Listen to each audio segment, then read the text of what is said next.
Welcome to Obesity Management and Prevention, Behavioral Modification and New Directions in Obesity Care, a presentation for healthcare professionals. My educational background is I went to Cal State Los Angeles and received my BS in Nutrition Science and Dietetics. I went to the Global College of Natural Medicine, received a certification in nutritional consulting, went to Cottonwood College and received my AA in Biblical Studies, where I was able to study Jewish dietary law. And Middle Tennessee University is my current university, where I am a graduate student studying my MPS in nutrition leadership. Due to the complexity of obesity, a comprehensive approach is needed for management and prevention. Diet and exercise alone are not working to decrease obesity rates. Today's presentation focuses on behavioral modifications and the latest insights. The objective is to help healthcare professionals educate clients on a holistic approach to managing and preventing obesity. Obesity facts. Nearly 75% of the United States is overweight, including obesity. 1 in 8 people in the world are living with obesity, and the obesity rate has doubled for adults and quadrupled among children and adolescents since 1990. Obesity poses great potential health effects, including heart disease, type 2 diabetes, prediabetes, childhood diabetes, asthma, reactive airway disease, high blood pressure, obstructive sleep apnea, high cholesterol, non-alcoholic fatty liver disease, POS or polycystic ovary syndrome, and osteoarthritis, and many other issues. This is me dieting, and this is from my personal experience that dieting does not work, dieting alone. I tried dieting for 30 years, and I know that's just me personally, but the statistics are that 95% of all dieters will regain their lost weight in 1 to 5 years. Only 20% of people who lose weight will keep it off permanently, and 45% of American women are on a diet at any given day. My my victory came through behavioral and environmental modifications.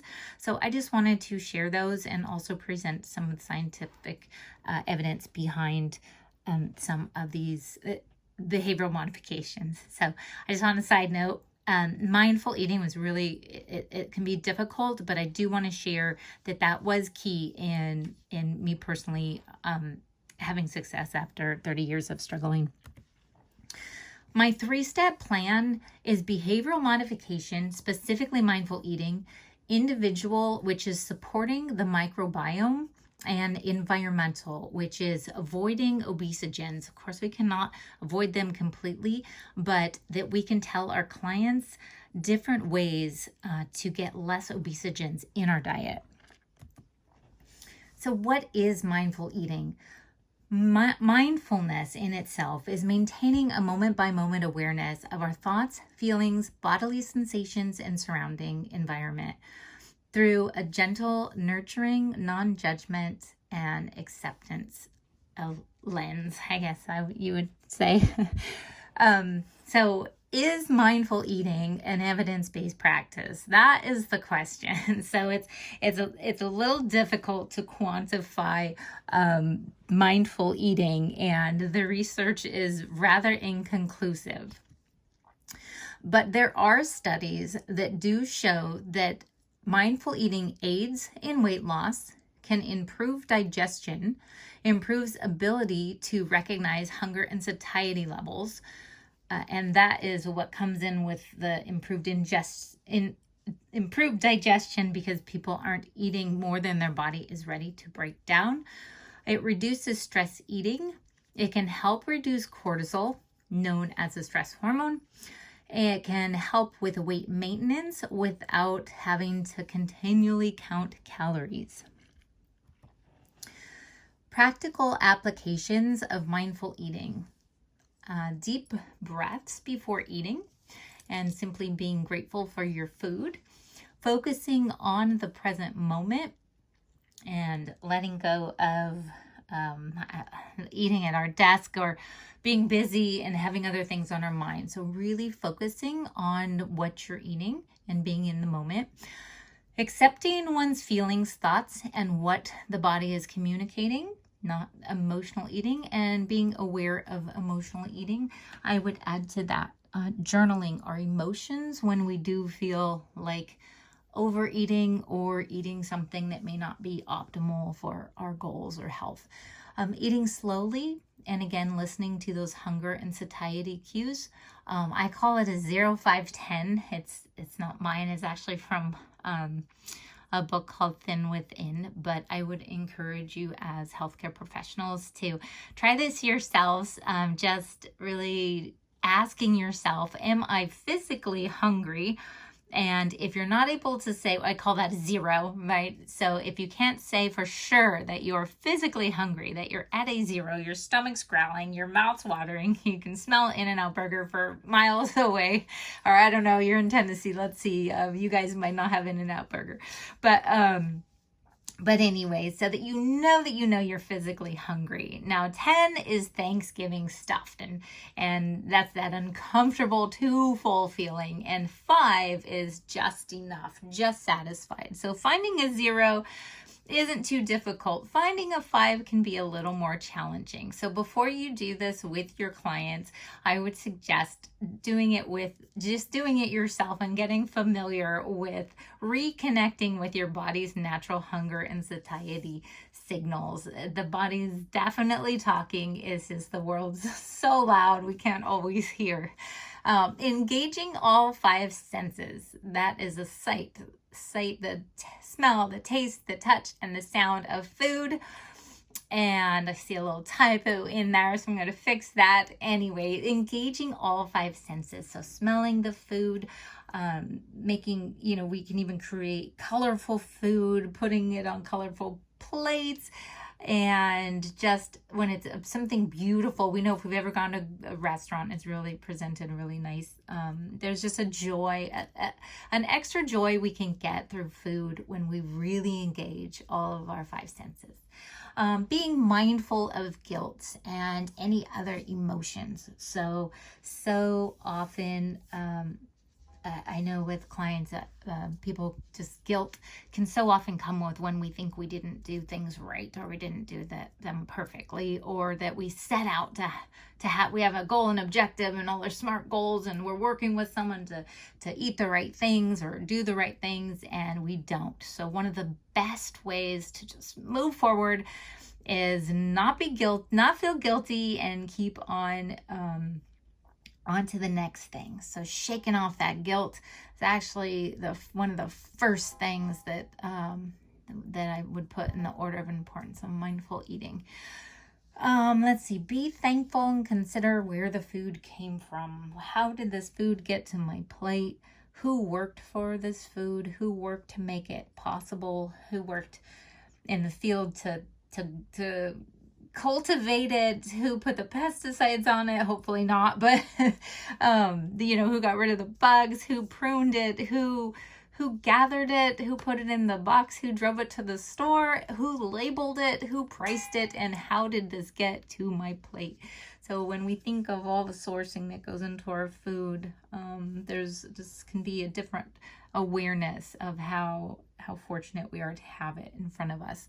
Moving forward with peace. That goes with the mindful, with the guilt, being mindful of guilt. So continually moving forward without judgment, and knowing that the best way we can make a better choice the next time is to quickly let go of those self-condemning thoughts. And that goes right along with having a non-judgmental outlook. All right, and after mindful eating and incorporating that with your clients, and extending grace to them, and teaching them how to extend grace and forgiveness continually to themselves. New directions in obesity. I found this fascinating. I was pretty familiar with bacteria. Part of my journey was repopulating my gut with good bacteria through healthy foods and probiotic supplementation. And then obesogens are everywhere, and they are hormone disruptors, and we'll go over that more on the next slide. So addressing these two things, although we don't have a lot of, they're more environmental and they're things that are a bit beyond our control. There are things you can tell your clients so that they are populating their intestinal flora and their gut microbiome is healthy. The healthier that is, the better for their health overall, not just weight. And obesogens, yeah, those are everywhere, but the less that the more, there are ways to avoid them. So I just wanted to equip you today to just present that to your clients when you're working with them or patients. So first we've got bacteria. So bacteria, our choices impact our bacteria and microbial diversity. Those little bacteria guys, actually, when I always think of, the holidays and you're eating all this sugar and stuff and you start to crave more junk food. It's like they've actually done studies that the bacteria themselves, there's like the guys that like good foods and healthy foods, and there's the guys that actually like crave junk food. So the more I always say the dog we feed wins, right? So you've got your good bacteria, bad bacteria. So the more we feed the good guys good stuff, the fibers and R2 starch, the resistant starches and all this stuff. So dietary choices, imbalances in gut bacteria contribute, or they may contribute to obesity. I cited a few studies in the references, not cited studies, but they're in the references. And we learned them in class, which was awesome. Gut bacteria microbiome influences metabolism and weight regulation. Lifestyle also affects that's genetic. Sorry, that's not bacteria, but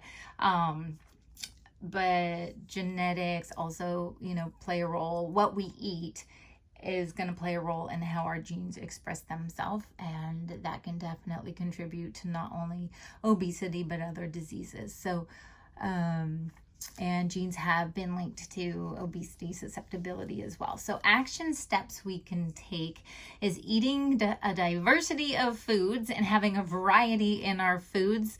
Oh, another typo. Okay, gotta fix that.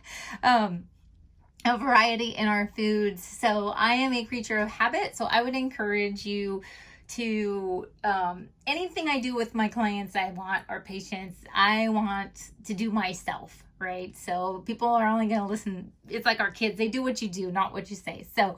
So going and eating, I kind of force myself to go and eat different variety of foods. There's a Vietnamese restaurant down the street and there's Indian food, and I try to have foods that I've never had before, even though I would say that I tend to eat the same things when I'm home.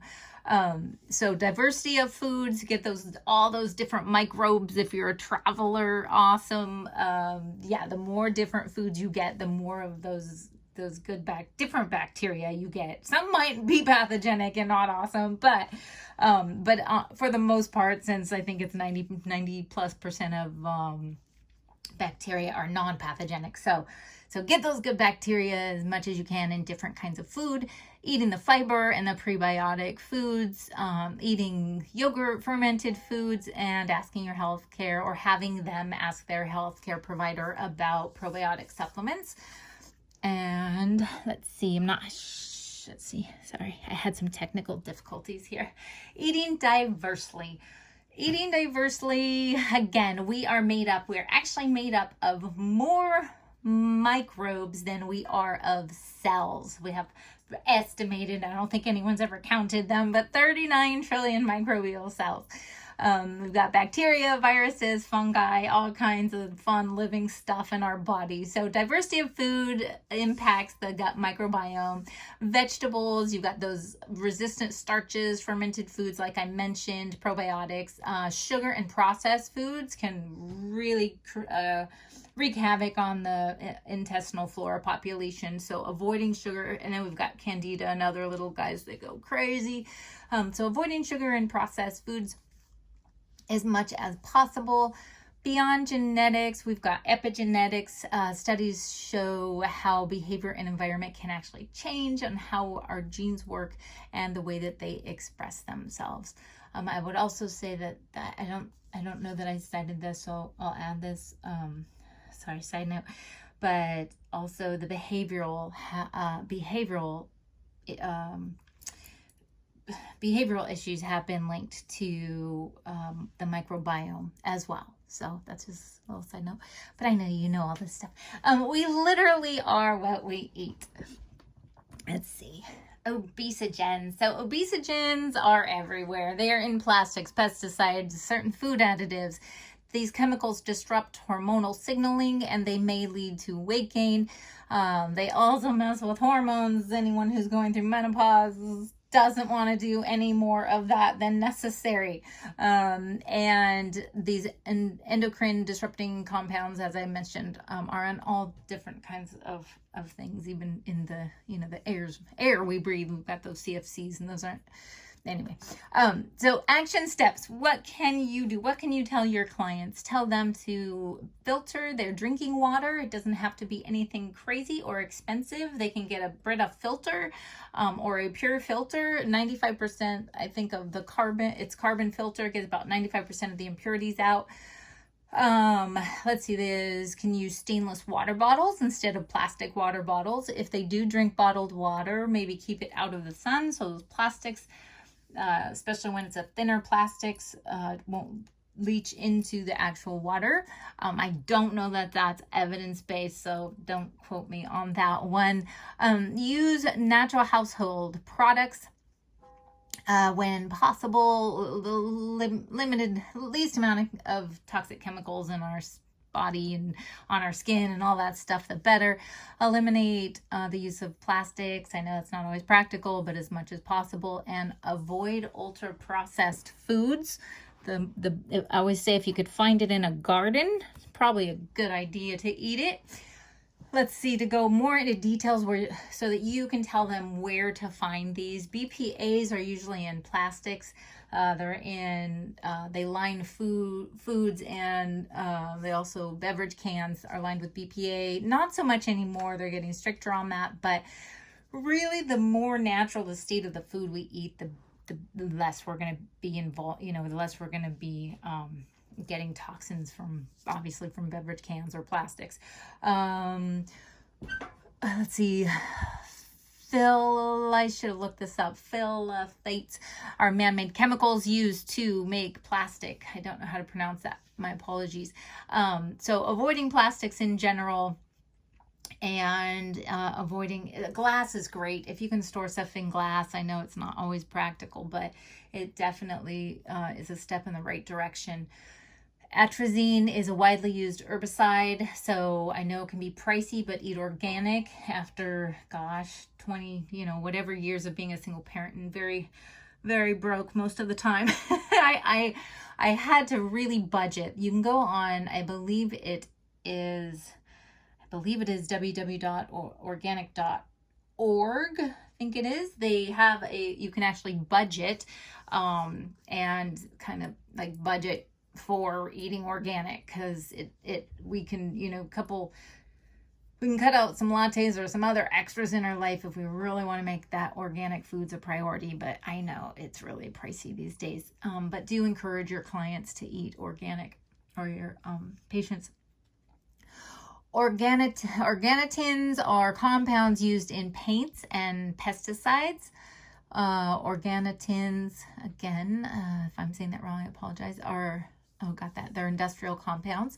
PFOAs are a surfactant used in non-stick cookware. So, if you can use copper, I think copper is really good, and stainless, anything that's not a non-stick cookware.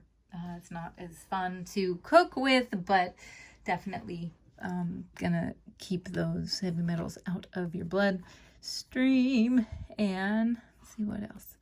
Stress. I just want to add this in because obviously stress and cortisol interferes with leptin communication, and cortisol is a stress hormone. So when we are stressed, we are not getting that message or that same it can interfere with the message of feeling full. And that's why we can eat a huge bag of potato chips if we're stressed out and we never really feel full. So that's me anyway.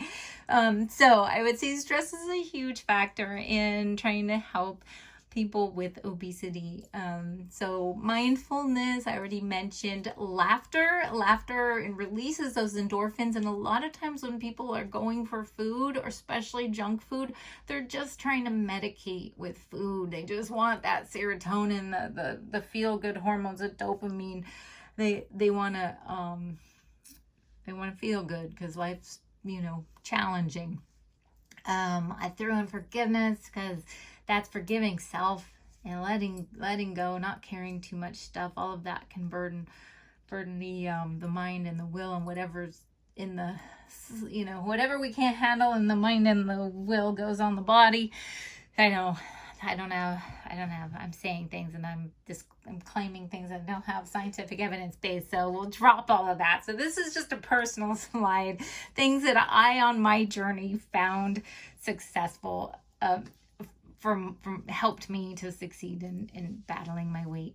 Also, margin is when we go back to back to back and don't have any in-between time. So that can really increase your cortisol levels when you're just overscheduling yourself, and very guilty of that, not saying no. So setting margin. If you need to be somewhere, give yourself 15 extra minutes. If you get there and the traffic is light, then you can sit on your phone, whatever. So building margin, I call it, into your life can really help to bring those cortisol levels down. And let's see, I won't go too much more into stress. And let's see. So I've got a question for you to see if you were paying attention. What describes mindfulness? Is it to have a good memory, thinking about food in between meals, being aware of our thoughts, feelings, and surroundings, and being present, or when your body tells you that you are full? I'll give you a minute. Okay,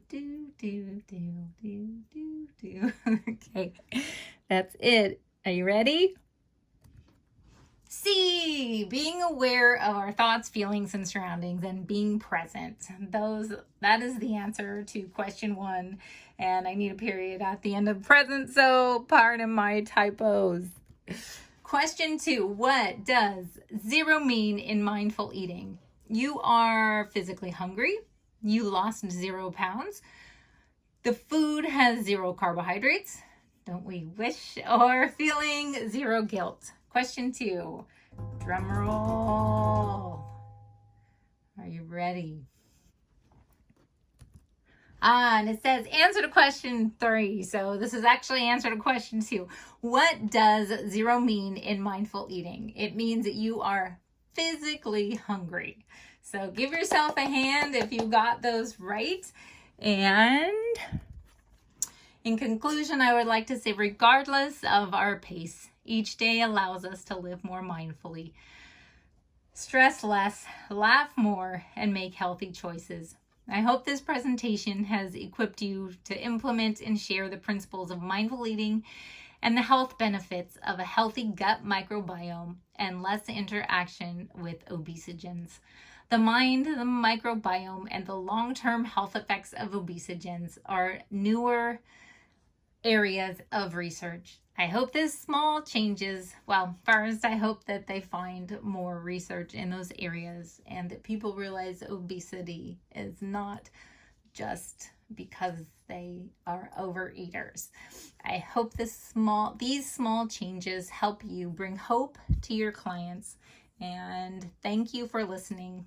This is Stacy signing off. Have a great rest of your summer.